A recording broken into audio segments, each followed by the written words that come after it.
Story writing on the clever king and his dishonest subjects. Once there lived a king in a country. There was a discontent among his subjects that the king was very dishonest and corrupt. They used to complain against the king's dishonesty.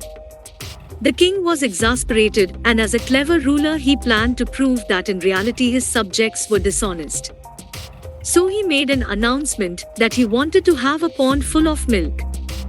A pond was dug up in the middle of the capital. Each subject was ordered to pour a jar of milk into the dug-up hollow at night. The subjects were dishonest to the core.